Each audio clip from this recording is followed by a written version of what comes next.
बातमी वर्ध्यातून वर्धा जिल्हाधिकारी कार्यालयाची दुरावस्था झाली आहे। 2 वर्षातच कार्यालयाची दुरावस्था झाली आहे। कोट्यावधी खर्चून बांधलेल्या कार्यालयाची दुरावस्था ही बघायला मिळते आहे। इमारतीमधील प्रसाधनगृहाची पीओपी ढासळल्याने कामातल्या गैरप्रकाराची पोलखोल झाली आहे। याचा आढावा घेतला आमचे प्रतिनिधी प्रमोद पाणबुडे यांनी। पाहूया।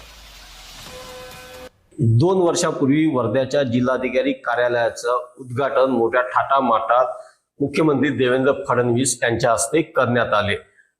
या जिल्हाधिकारी कार्यालयामध्ये 2 वर्षातच भ्रष्टाचाराचा गंध यायला सुरुवात झालेली आहे। आपण सध्या उभा आहोत पुरुष प्रसाधन गृहामध्ये आणि दृश्यामध्ये दाखवण्याचा प्रयत्न करत आहोत की प्रसाधन गृहाचा जो स्लॅब आहे त्या स्लॅबवरती जाड असं पीओपी करण्यात आलंय आणि ते पीओपी आता जो पाऊस झाला यामध्ये ते पडलेलं आहे।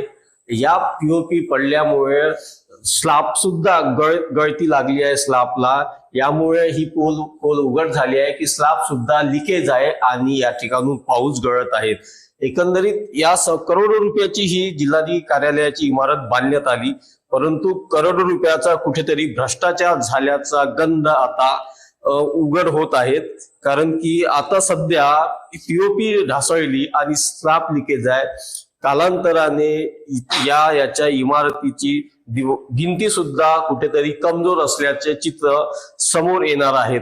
या सर्व इमारतीचं ऑडिट स्ट्रक्चर करून नेमका हा भ्रष्टाचार कोणी केला आणि त्या भ्रष्टाचार करणाऱ्या अधिकारी किंवा कॉन्ट्रॅक्टरावर कारवाई होईल का, हेच पाहणं आता तितकंच महत्वाचं राहणार आहे। प्रमोद पानबुडे, जय महाराष्ट्र वृत्तवाहिनी, जिल्हाधिकारी कार्यालय वर्धा।